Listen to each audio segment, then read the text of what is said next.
Magandang morning mga kasambahay. Ngayon po ay araw ng Huwebes, February 29, 2024. Ako po si Attorney Mimi Sandoval Sebrio at ito ang Huntahang Legal. Magandang umaga mga kasambahay. Aba, bago tayo magtuloy-tuloy sa ating paghuhuntahan ngayong umaga, syempre ipapakilala ko ng aking makakasama ngayong umaga. Aba, ang napakasipag nating guro, nag-iisa walang kupas din, Cecilio Duca. Magandang umaga din. Ay, magandang umaga, Attorney Mimi, at isang very special na pagtatanghal dahil ngayon ay isang beses lang ito mangyayari sa 4 na taon, di ba? Leap year Yes. ngayon eh. Oo nga din. Pero ang leap year, pero ang weird din ha. Meron akong 3 kaibigan na nagse-celebrate ng birthday ngayong February 29. So, binabati ko na. Di, naging estudyante mo to ha, si Celine Tuason. Ayan, birthday niya ngayon. Ah, oo. Si Attorney Janelle Guan, ayan, birthday din niya. Ang kaibigan ko si Lofreal Diploma. Lahat sila din, birthday February 29. So, sineselebrate nila either February 28 or March 1. Pero usually Feb 28 na lang din. Kasi nga, once every 4 years lang daw ang kanilang talagang yung totoong birthday nila. Kasi nga, once every 4 Pero years lang din, di ba? Oo, maswerte sila kasi hindi sila tumatanda agad. Every 4 years lang sila nagbe-birthday. Every 4 Happy years lang birthday sa yung inyo. count din. O, di ba? Nakakaaliw naman yun din. Totoo yan din, no? Once every 4 years. So, naku, napaka-amazing naman at nakakatuwa yan. Ayun, naku din ha. Diretso na tayo rasyada sa ating national issues. Naku, unang-una po din ha, ang e-vehicles ay binabana daw sa national roads. At mukhang mag-impose na po ng penalties ang MMDA. Sisimulan po nila sa April. Naku, parang Oo. dati pa naman din Oo. kasi bawal naman na talaga, hindi ba din? May mga ordinansa tayo at mga regulasyon, Attorney Mimi, na ito bawal naman talaga yan sa mga pangunahing lansangan. Yes. Kaya lang hindi Opo. masyado na ipapatupad yung mga ordinansa at mga regulasyon. So akala ng mga kababayan natin, okay na. Eh sa atin naman, di ba, parang nandun pa rin yung ningas kugo na sa umpisa lang yan. Pag nagtagal, hindi na naman ipapatupad yan. So nakakalimutan. Ngayon, Opo. pagka naman pinatupad, nagagalit. Kaya sabi nila, ito lang yung kabuhayan namin. Pero hindi tama. Sasabihin, Dapat anti-poor ilagay sa din, lugar. oo. Oo, tsaka akin din ultimately din ha, kasi syempre ako din, I'm from Bulacan, medyo sa probinsya na yan, ang dami ko talagang nakikita eh. Kahit ako mismo nag-aalala para sa kanila eh, for their own safety, walang helmet, and I'm sure din marami sa nagdadrive ng mga ganito ay walang lisensya.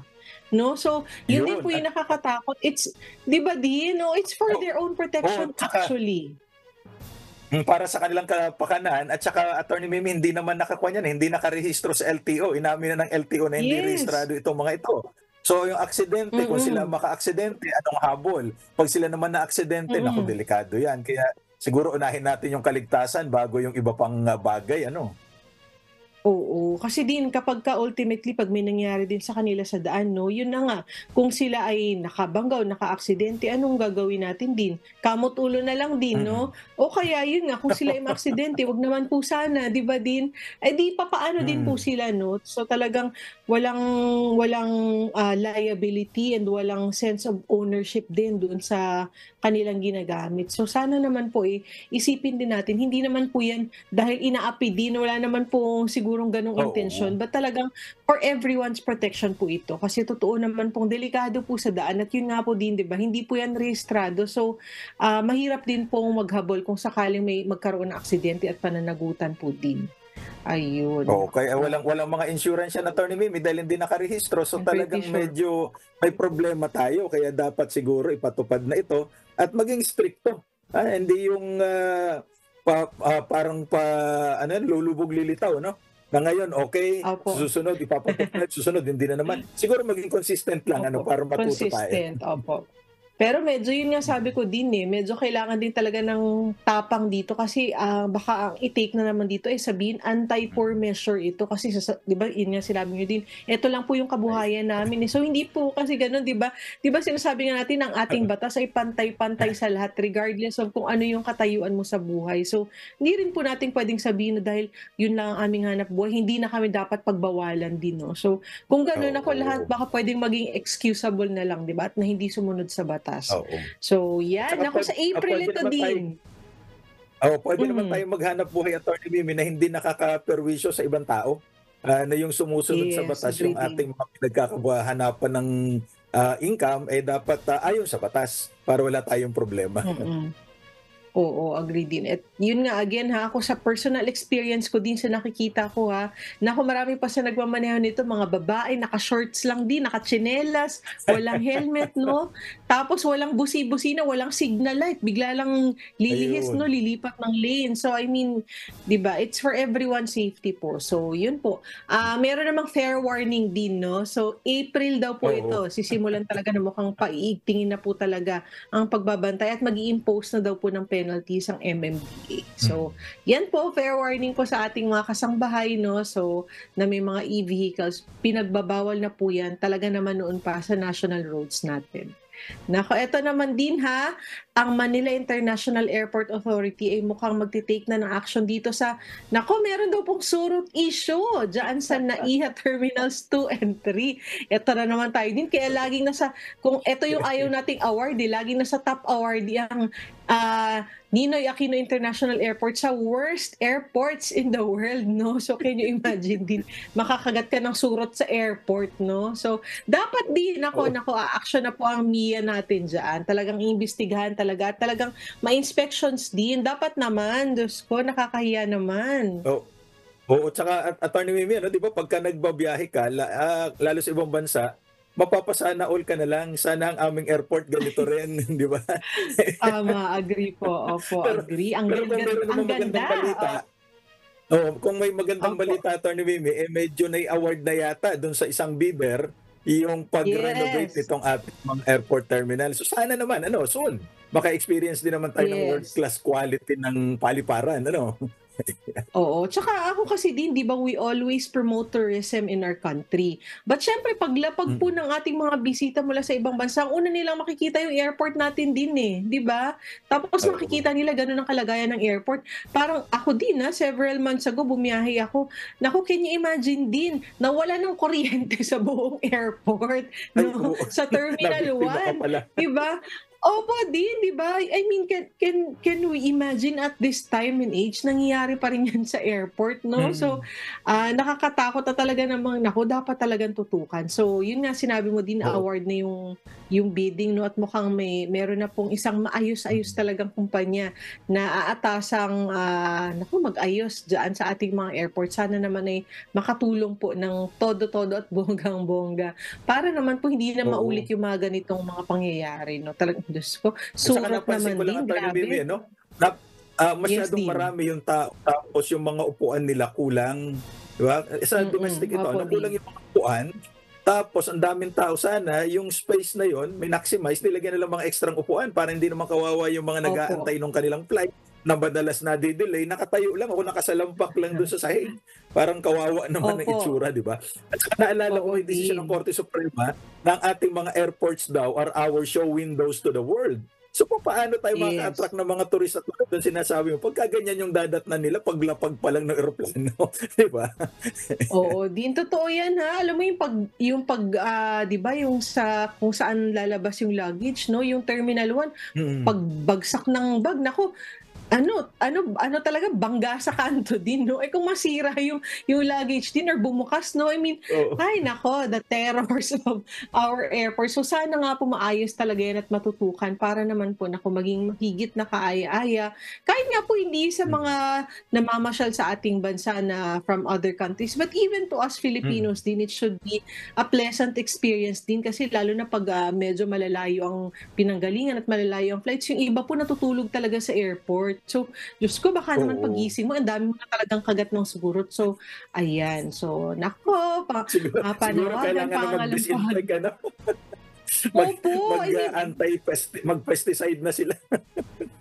dapat naman po ata routine 'yan talaga na dapat talaga mayroon talagang Mm. maintenance 'no, talagang sa ganyan. So, ayan, ako antabayanan natin. Good news naman po 'yan din, good news.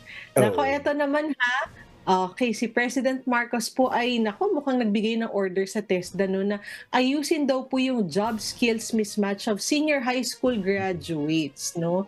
I think kasi din one Oo. of the purposes din kaya tayo nag-K-12 'di ba, para magkaroon nga nung talagang kumbaga pagma-match din doon sa skill set ng ating mga kabataan para sa kung ano kung ano yung career path na pupuntahan nila, talagang yun ang gusto nila at talagang yung skills nila ay nagma-match doon din. Oo, tama yan, Attorney Mimi, kasi ang naalala ko dun sa batas na gumawa nito, yung Republic Act 10533, pagka nakagraduate ka ng senior high school at may desisyon ng Korte Suprema na sinasabing legal ito, no? Na pag nakagraduate ka ng senior high school, na 18 years old na yung estudyante, more or less. So dapat may trabaho na Opo, siya. Kaya lang ayon sa opo. experience, ano, at marami tayong mga nakakausap, na matapos yung senior high school nila, wala pa rin naman silang makuhang trabaho dahil yung mga employer ang hinahanap pa rin naman ay college graduate. So sa ilalim ng batas, Agree. itong TESDA ang naatasan para magkaroon ng mga pagsasanay sa ating mga estudyante para pagkatapos nila ng kanilang pag-aaral, may nag-aantay na trabaho sa kanila. So kung merong mismatch dun sa skills nila at saka dun sa hinahanap ng mga industriya, ay talagang mawawalan tayo ng kabuhayan yan. Ano? Dahil hindi sila matatanggap doon sa trabaho, ang choice nila magka-college pa rin. Yun sana ang Mm. solusyon ng ating gobyerno para yung hindi kayang magkolehiyo, matapos man lang ang senior high school dahil libre ito sa mga public school, may trabaho na yung Mhm. estudyante. Kaya lang parang pangarap ka na lang ba, no?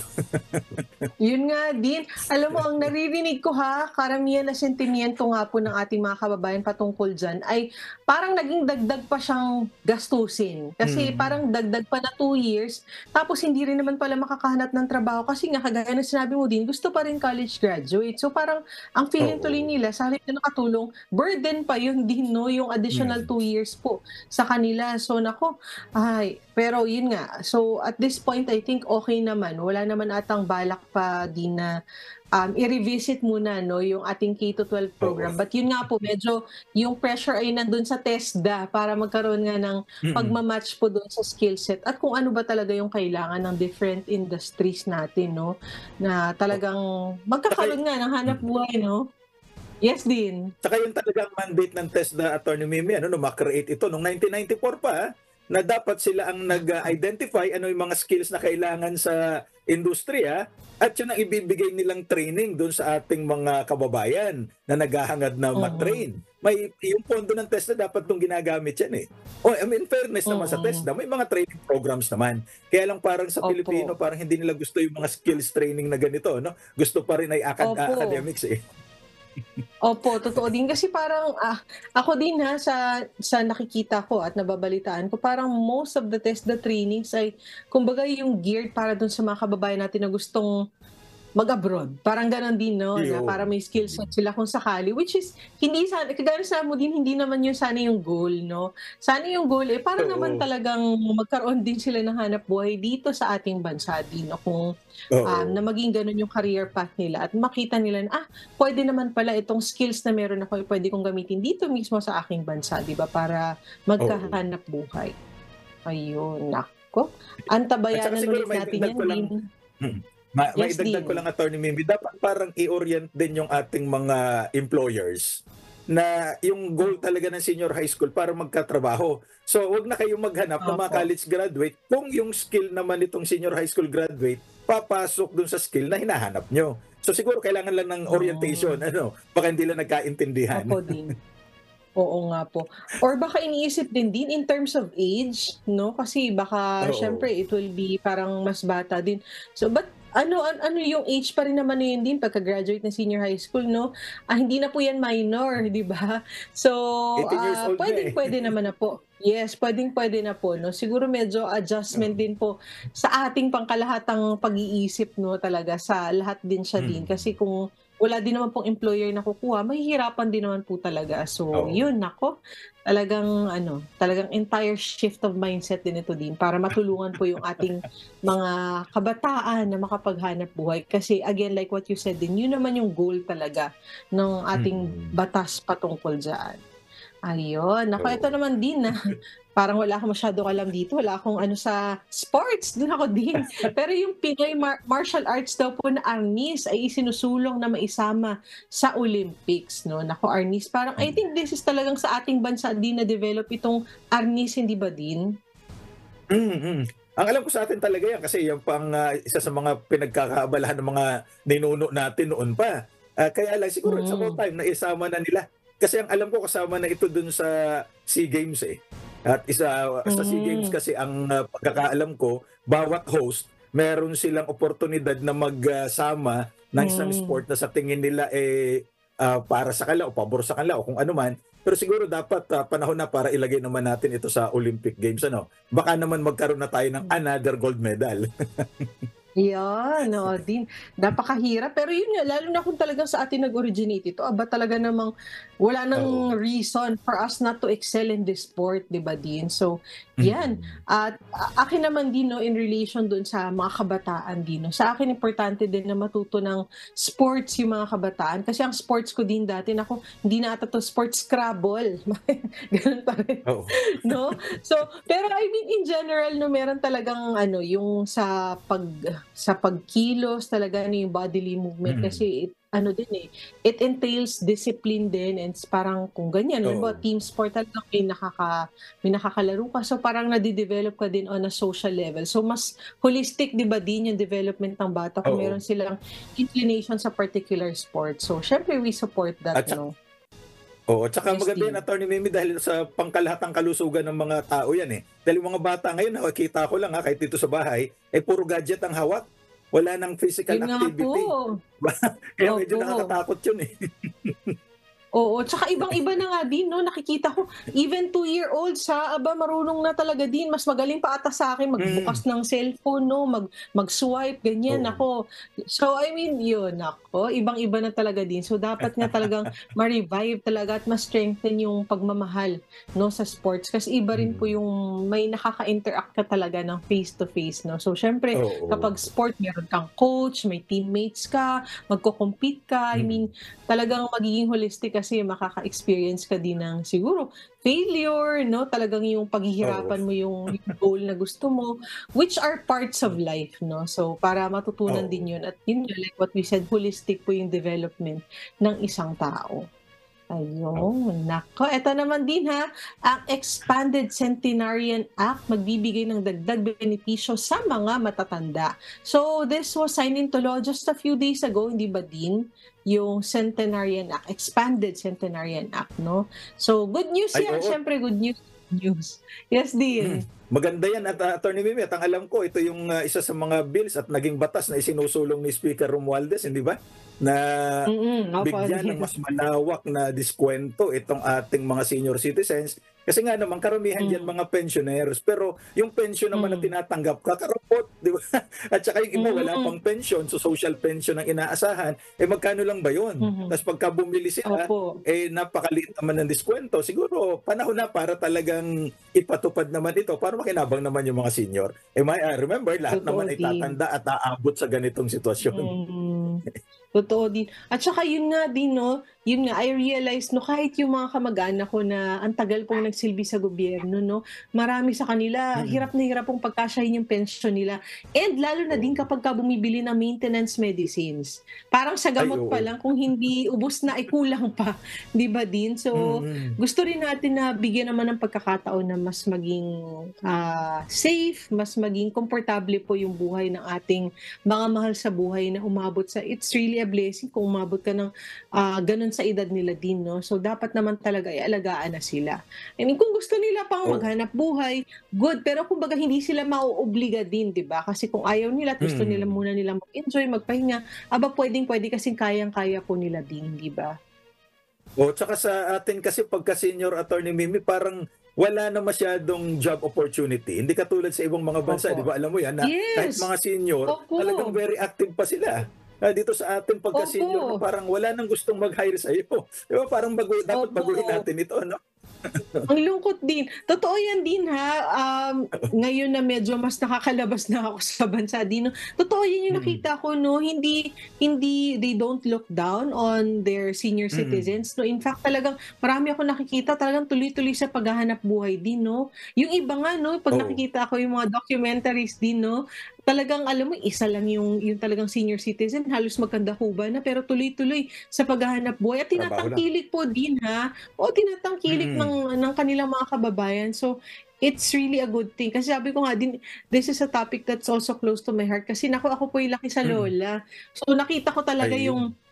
sakripisyo ng aking lola. Pero I mean, even at her age 'no, nag-aalaga ng mga chikiting kagaya namin, talagang tuloy-tuloy at go, go, go lang yung aking lola. So talagang na-appreciate ko at gusto ko naman talaga na at this point 'no, in in our times na talagang ma-recognize at talagang matulungan po yung ating mga senior citizens. Dahil talaga naman kumbaga din, they already paid their dues 'no, so dapat matulungan na Oo. lang sila ng gobyerno in whatever way Oo. na May makakatulong.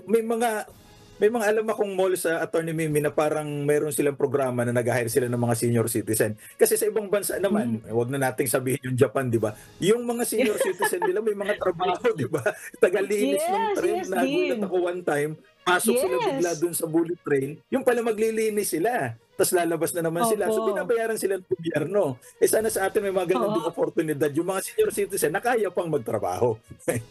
oo. Hindi ko sana sasabihin pero sinabi mo na din, yun na nga sa Japan din 'no.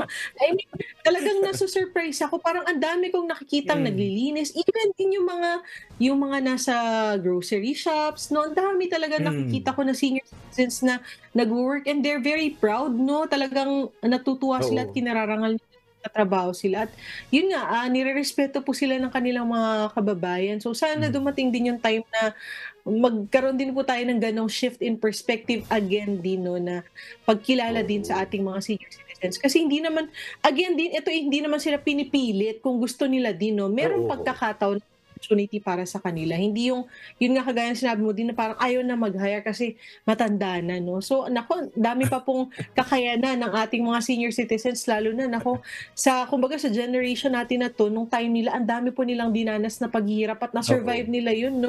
So talaga namang kayang-kaya Mm. nila din kung bibigyan natin sila ng pagkakataon na talagang tuloy-tuloy pang magtrabaho. Ayan, at O speaking of tsaka senior advice ko lang citizens siguro din yes din, sige advice po, ko go lang siguro ahead. Attorney Mimi dun sa mga may kakayahan pa magtrabaho ngayon, hindi pa senior citizen, eh mag-ipon para sa kanilang, Ay, pagtanda. Kasi hindi na pupuwede yung nakagawian na pagka ikaw ay naging senior citizen, iaasa mo yung kabuhayan mo dun sa mga anak mo. Parang hindi na ganyan ang hmm, kalakaran ngayon, 'di ba? So kailangan mag-ipon ka na mm. talaga, ika nga saving for the rainy days. Opo, naku, I agree din 'no. Ipon, alam mo yan din another din na dapat sigurong mas maging aware tayo yung tinatawag na financial literacy. Kasi parang sa Oo. culture ba natin din nahihiya yung mga taong pag-usapan yung expenses, Mm. finances 'no, which should not be the case kasi kailangan po talaga natin din ng ng pera, ng pagkakakitaan po para po tayo ay Mm. mag-survive 'no. So hindi naman yun masama at hindi na siguro dapat maging taboo din, 'di ba? I think Oo. a few meetings ago pinag-usapan nga natin din 'no, kapagka mag-aasawa din 'di ba dapat pinag-uusapan din how to settle yung expenses and finances kasi talagang Oo.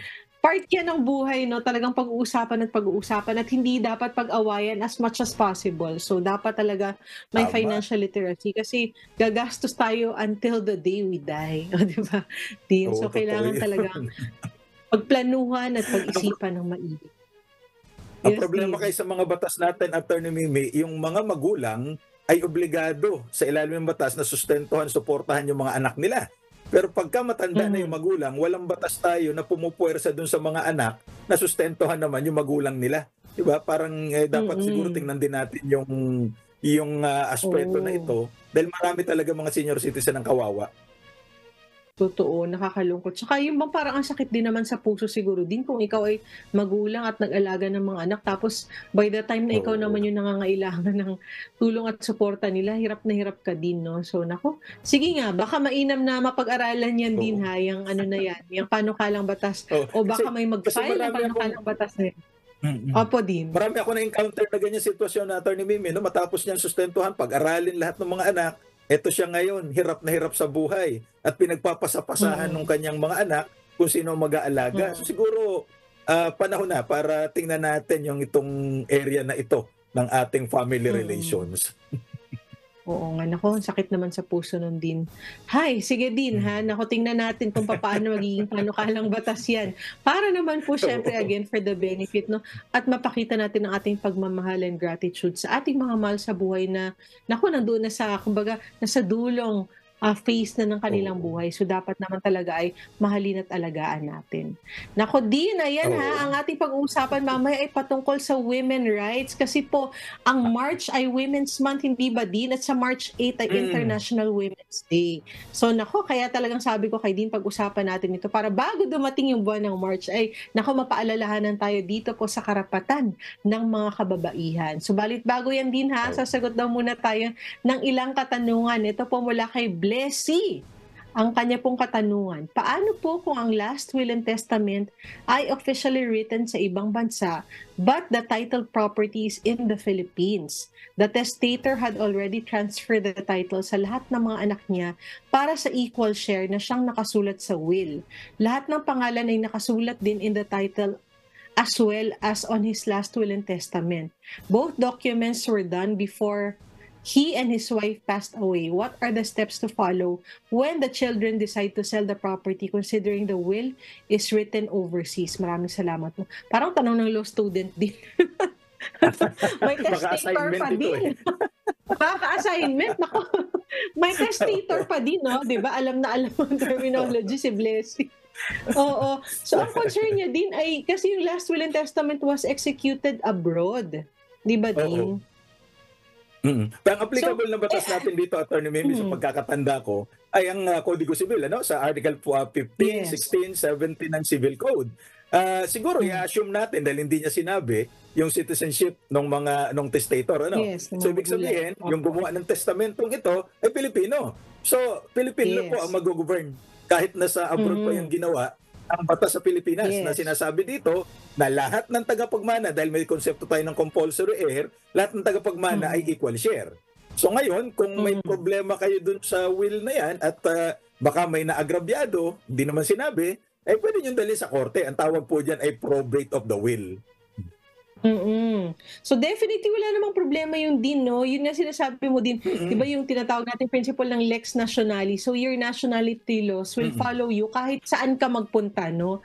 So ang pinag-uusapan Oo. lang dito kung yung last will and testament 'di ba, yung yun naman yung principle ng lex recite, yung in terms of the formality dapat kung saang bansa ginawa Mm, yung last will and testament, kung compliant naman doon sa kanilang formal requirements, hindi naman po magiging issue kasi yung content nun magfo-follow pa din sa nationality laws natin. Baka siguro din pumunta lang sa embahada, baka kailangang may apostille din 'no or oo. may some sort of proof lang doon sa last will and testament. Pero in terms of the content, hindi po magkakaproblema 'yan. So, punta na lang po sa embahada kung papaano po mapapa-acknowledge itong last will and testament na na-execute doon sa bansa na 'yun kung nasaan man yung kanilang mga magulang bago po pumanaw. And then, wala pong problema 'yan kung kailangan ibenta lalo na nakapangalan na raw naman pala din sa kanila magkakapatid. So, Oo. I think hindi naman Eh, siya ang magiging ano niya, problema Attorney rin. Mimi, anong gagawin? Eh di mag-usap-usap sila magkakapatid na ipatupad Mm, yung naroon sa will, di ba?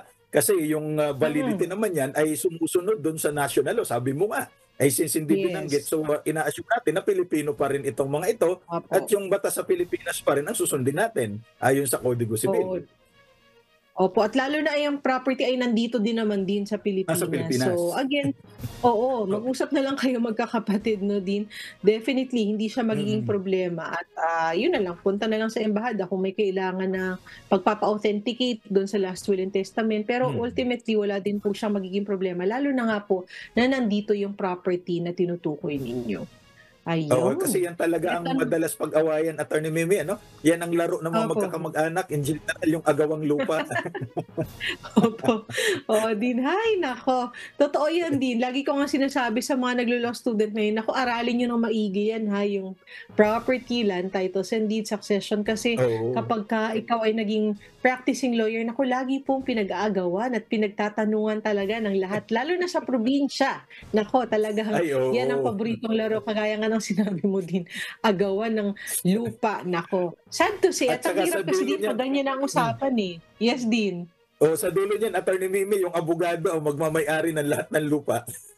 Opo, kasi kung kayo-kayo mismo naku sa level niyo hindi niyo maaayos 'no, naku katagalan at kalaunan 'no, naku baka nga sa abogado Mm, mapunta. Eh, siyempre hindi naman 'yan, ano, Not to say anything against lawyers din 'no, but I mean kung dapat kasi siyempre kailangan maayos, but siyempre kung talagang magkakasuhan kayo, kailangan magbayad ng abogado. So sa halip na Mm. sana naayos niyo na lang 'yun, amongst yourselves 'no, naku, eh, 'di kailangan niyo pa magbayad ng ibang tao para ayusin 'yan para sa inyo 'no, dahil siyempre medyo Oo. heightened ang Kaya emotions kapagka magkakamag-anak mm. din, oo. Kaya ako, Attorney Yes, Mimi, din. sa nung mga nakaraan na may mga ganyan lumalapit, sabi ko, hindi ba pwedeng pagkasunduan? Kasi pag titingnan mo yung Mm, property, parang maliit naman masyado. Tapos mag-aagawan ng mga mm. apat, tatlong magkakapatid, eh siguro magkasundo na lang kayo kaysa magbayad pa kayo ng pagkamamahal sa abogado at may filing fee yan. Pagka dadali natin sa korte, hindi ho libre yan. So, mas maganda mag-usap na Totoo, lang kayo. At yung siguro oo. sa tingin mo, medyo lugi ka ng konti, mas malaki mawawala sa iyo kaysa kung ibabayad mo pa sa korte at sa abogado, kaysa magkasundo kayo, at least kamag-anak mo pa ang nakinabang, hindi yung ibang tao. Yes.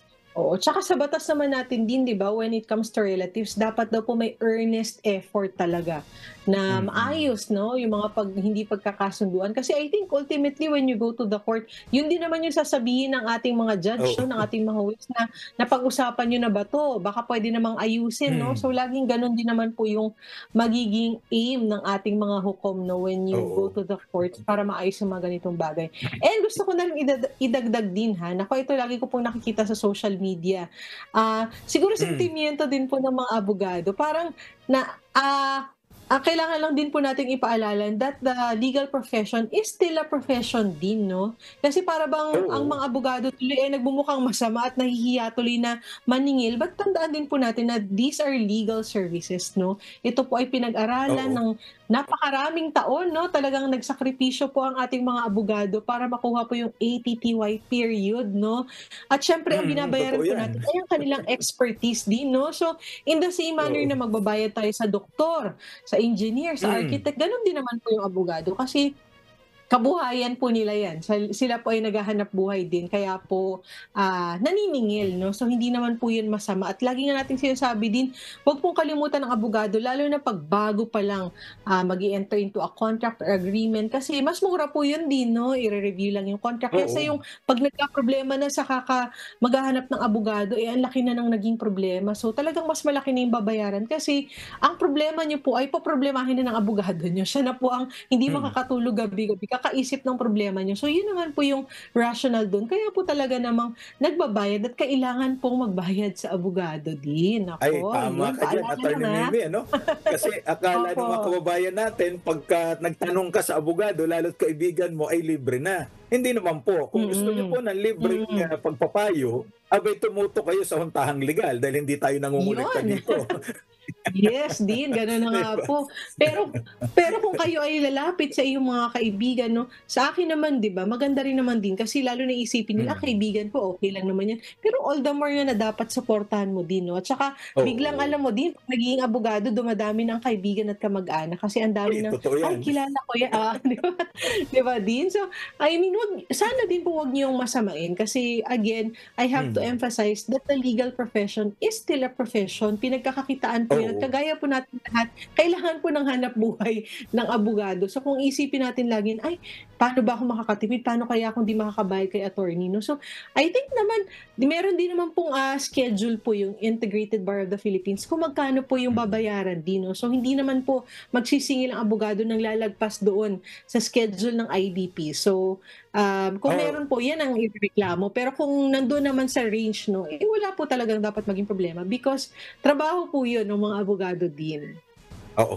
Maidagdag ko lang, Attorney Mimi, ano, palaging sinasabi ng Korte Suprema that lawyering is not a money-making venture. Lawyering is Mhm, public service. Kaya lang po, siyempre, mhm, trabaho po ito na hindi naman sinasabi mm, ng korte na libre lahat. Ang sinasabi lang po ng hmm, korte, katulad ng iba pang mga profesional, ang abogado ay may karapatan din naman na kumita para sa mhm, kanyang kabuhayan. Kasi nga naman, tulad sinabi, magastos at mahirap maging isang abogado. Pero sa mga kasamahan hmm. nating mga abogado naman, eh wag naman masyadong malaki ang singil. Yung reasonable lamang. Opo, reasonable lang, totoo. Yun naman yung agree ako din at saka siyempre meron din pong Code of Professional Responsibility na Oo. sinusundan. yung ating mga abogado. So siyempre dapat yung demeanor at yung lahat po ng ginagawa ng abogado ay naaayon din po sa Code of Professional Responsibility. So yan, Oo. kinailangan kong sabihin din kasi yan naman po din ang sentimiento ng marami sa aking mga kakilalang Ay, abogado, no? Oo, so yan ha, oo. paalala lamang Oo. po. Pero kung gusto niyo po ng free legal advice, kaya nga po nandito tayo din, no? Yan, so tayo po ay Oo. tumutok at makinig sa Untanging Legal dahil yun po talaga ang goal namin dito para matulungan kayo sa inyong mga problemang legal na hindi nyo iniisip yung mga legal fees. Ayan, Oo. ako din ha. Oo, mukhang maubusan na tayo ng oras sa ating topic. Magbabalik po ang Untanging Legal pagkatapos lang po ng ilang paalala. Diyan lamang po kayo. Ayan, nagbabalik na po ang Huntahang Legal at syempre kasama ko pa rin po, nag-iisa din, Cecilio Duca din. Eto na talaga ang ating topic ngayong umaga, ang women's rights. Naku, alam ko, isa to sa napaka-komprehensibong idinidiscuss mo din in law school ha. Syempre unang-una meron tayo din Hmm. na Magna Carta for Women din. Ano ba ang nakapaloob dyan sa Magna Carta na yan? Oo, unang-una, Attorney Mimi, at i-trace muna natin bakit tayo nagkaroon ng ganitong mga batas. Ano? Noong 1979, Sige ang po. United Nations ay gumawa ng Convention for the Elimination of All Forms of Discrimination Against Women na kinikilala natin bilang CEDAW Convention. At bilang signatory sa convention na ito, ang Pilipinas, nung gumawa tayo ng bagong saligang batas, yung 1987 Constitution, inilagay natin doon sa Declaration of Principles and State Policies na ang Estado dapat proteksyonan ang mga babae at kilalanin yung kanilang role in nation building. At sinisiguro yung pagkakapantay-pantay ng mga babae at mga lalaki sa mata ng batas. Kaya marami tayong mga batas na naisa katuparan na nagbibigay ng proteksyon sa mga babae. Katulad na nga yung sinabi mo, yung Magna Carta of Women, Republic Act 9710, at may nauna pa dyan yung Violence Against Women and Their Children Act, yung Republic Act Yun. 9262. At marami pa. Gamit na Kaya nga gamit sabi din. nila parang, Opo, din. parang lugi na kami sa dami ng batas para sa babae. Ay, gano'n ba din? Hindi, naku hindi din 'di ba? Oo, kailangan talaga ng mga alam mo din lagi kasi nating nadi-discuss yung VAUSI 'no, I think, Hmm. baka siguro, kayang-kaya na 'yan wow, kayang-kaya na 'yan ng ating mga kasambahay 'no. Siguro yung Magna Carta of Mm. Women naman, ano ba ang meron diyan? Oo. Kasi alam naman natin yung Republic Act 9262 in fact napakatibay din ng batas na 'to 'no, talaga namang Mm. walang lusot kumbaga kung hindi mo nga makasuhan ng lalaki ng concubinage, naku bakit mo pa kakasuhan? Mag-RA 9262 Oo. ka na lang kasi lahat ng klase ng violence, emotional, physical, no, psychological, even economic abuse, no, ay pwede mong kasuhan ang lalaki or kahit hindi lalaki, kinakasamang babae din, no. Basta po babae ang Mm. nagrabyado, pwedeng-pwede yan. Kahit nga ex-girlfriend mo na din, hindi ba? Kahit Mm. ex-girlfriend, basta mayroong grounds for violation of RA 9262, no, ay pwede pang kasuhan, no? So talagang napakatibay po nitong batas na itong RA 9262. But ano pa po ba din yung ibang karapatan ng mga kababaihan sa iba nating mga batas naman din? Oo, sa ilalim naman, Attorney Mimi, ng Republic Act 9710, yung Magna Carta of Women, marami ito. No? Unahin natin yung mga babaeng guro na nagbuntis, hindi kasal, dati-rati natatanggal sa trabaho on the ground of Yes. immorality. Yung sinasabi Opo dun sa din. Magna Carta of Women, Section 13, na hindi na sila pwedeng tanggalin sa kanilang trabaho kung yun lamang ang dahilan na sila ay buntis at wala Mm, silang, hindi sila kasal. Kasi yun po ay mm, discrimination against women. Kasi bakit siya naging mm, discrimination? Unang-una, bakit ba siya nagbuntis na hindi siya kasal? Kasi umasa mm. siya sa isang lalaki na paasa. Kaya nagkasakit siya na ang tawag natin ay Oh, umibig tapos iniwan o UTI. Ano? naku, O kaya umasa tapos ay naku ininjan. din. Oo, naku din. Tapos, tatanggalin mo pa siya sa trabaho, ay kawawa naman siya, nabiktima siya ng 2 ulit. Di ba? Dito na problema yung mga Mm. sectarian schools, Attorney Mimi, kasi alam mo Yes, naman, yung opo mga din. sectarian schools na pag-aari ng mga religious organization, medyo mataas talaga ang kanilang mga moral standards na sinasabi. So, nagka-problema sila Mm. dito dahil ang mga tanong sa marami actually ang nagkukonsulta sa atin yan. Yes, Sinasabi ko, opo. yung inyong mga policies dyan, mga patakaran ng eskwelahan, ay susunod dapat sa patakaran ng batas. Nasa batas na po ito Mm, na hindi nyo pwedeng tanggalin. mm, At may mga desisyon ng Korte mm, Suprema na babaeng guro o empleyada tinanggal kasi buntis at hindi kasal, ay illegal dismissal po yan. Kaya mag-ingat po tayo. mm, Mm. Ayun, yung mm. mga estudyante Din rin naman, Attorney Mimi, na mm, babae, na gano'n din ang sitwasyon, nagbuntis, hindi naman kasal, sa mga sectarian schools, tinatanggal din sila dati sa pag-aaral, ini-expel. Ngayon po, bawal na yan sapagkat yan nga po ay kinukonsidera na discrimination against women. Oo. Ako gusto ko lang i-expound yan, Dino, bakit siya discrimination? Kasi para naman po mabuntis yung babae, silang dalawa po ng lalaki yun, no? Bakit merong kaparusahan kang i-impose sa babae, pero sa lalaki wala? Siya na nga yung magbubuntis, no? At sila namang dalawa yung gumawa, no? So talagang discrimination siya kasi papatawan mo lang ng kaparusahan ay yung babae, pero hindi naman po yung lalaki. Nakasama niyang gumawa at kung bakit siya nabuntis din, no? So definitely discrimination. But din ha, just to clarify, para sa ating mga viewers na pa-tune in din, papaano po kung ang lalaking nakabuntis dun sa babae ay may asawa na? Meron po bang distinction yun din o it doesn't matter? Sa isang desisyon ng Korte Suprema, yung babanggitin ko lang yung pangalan ng kaso pero wala tayong patutungkulan, yung Leius versus St. Scholastica's College. Ang sabi ng Korte Suprema, yung pregnancy outside of marriage is not immoral conduct, especially so that she and the father of the child have no impediment to marry each other. So it will make a difference siguro kung kaya sila hindi pwedeng magpakasal kasi may legal impediment. So sabi, bakit hindi kayo nagpapakasal? Sabi niya, kasi yung boyfriend ko ayaw payagan ng asawa niya. Oo. Nako, so it will make a difference din. Tingin ko may diferensya dahil yun ang ruling ng Korte Suprema, di ba? Pero kung pareho naman silang single, ayaw lang talaga magpakasal dahil siguro maraming konsiderasyon. Baka namamahalan o baka ayaw nila magpaanal. Di ba? Hindi mo natin po pwedeng kusgahan at tanggalin sa trabaho. Kasi yun po ang sinasabi ng batas. Hindi naman immoralidad yan.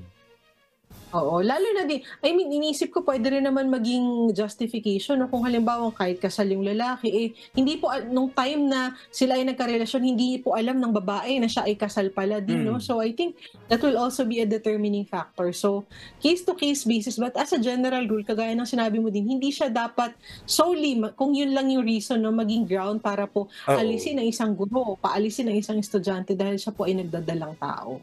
Ayun. At Din, maidagdag under ko, the labor code ba? Ay, sige din. Go ahead po. Sa labor code, pinagbabawal din yung ganon sa Article 135 kasi discrimination din yan.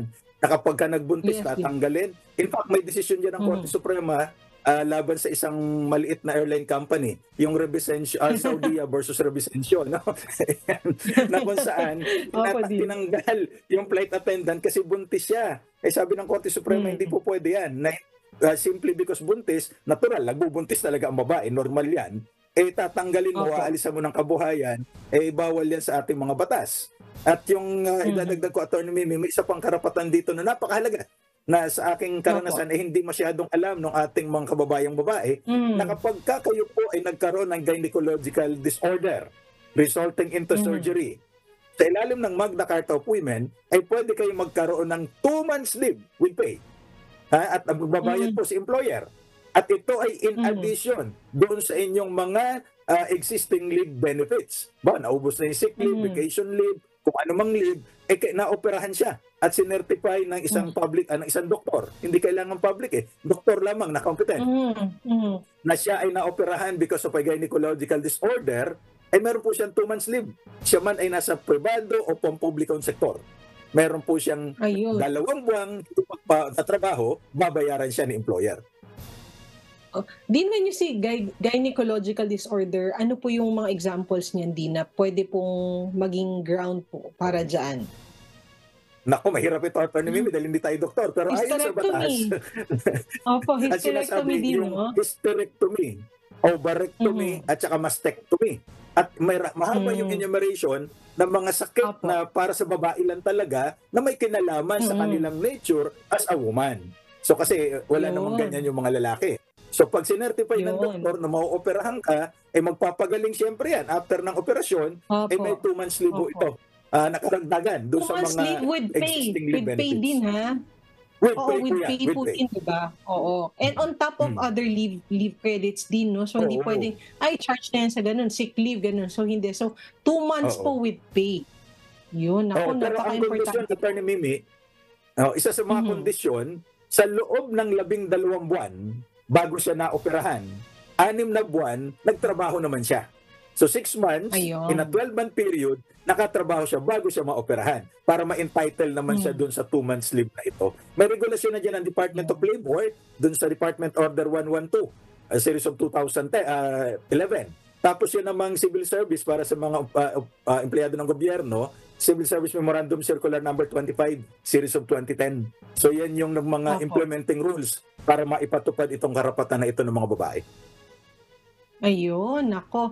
Din, okay. Kapagka naman po nagbuntis ang babae din, yung tinatawag nating maternity leave, gaano naman po yan katagal din, yung maternity leave? Ay, oo, magandang usapan yan, Attorney Mimi, kasi medyo napahaba yung maternity leave na yun, ano?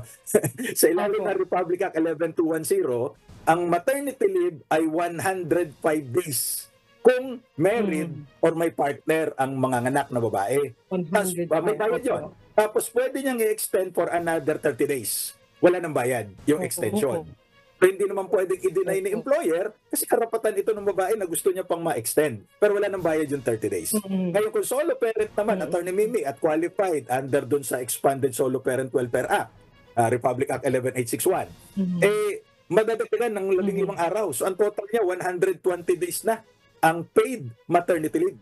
At pwede hmm, pang ma-extend hmm. for another Kapag 30 solo days parent pero leave. wala nang bayad yung Opo. extension. Mhm. At isa pang maganda dito, Atty. Ayun. Bibi, naalala ko yung nanay ko kasi 13 kaming pinanganak niya, 4 lang ang na-enjoy niyang maternity leave. Ngayon po, unlimited Opo, na. Kahit ilang beses manganak ang opo. babae, meron po siyang maternity leave. Mhm.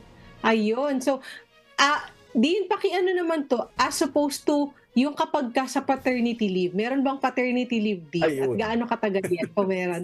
Sige din. Para po Oo, sa kaalaman ng ating mga maganda. kasambahay, opo. Oo, siyempre para patas naman tayo sa batas, Atty. Mimi, yung Opo. maternity leave, regardless kung married o hindi ang babae, may maternity leave siya. Mhm, At mm. unlimited, kahit ilan. Sa paternity leave, sa ilalim ng umiiral na batas natin ngayon, mahigpit. Kasi ang lalaki dapat, para Mhm, ma-enjoy ang paternity leave, dapat kasal at nagsasama mhm, sila nung legal wife na manganganak. mhm, Ngayon kung nagli-live-in lang mhm. sila, wala siyang paternity leave. At ang paternity leave niya ay 7 working days lamang. Limited sa Mhm. 4 na panganganak.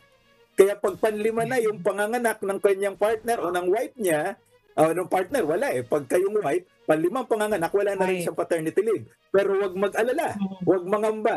Sapagkat yung Maternity Leave Act, pinapayagan yung babae na pasahan hanggang 7 mhm, araw yung kanyang husband o partner na hindi na makaka-enjoy ng paternity leave.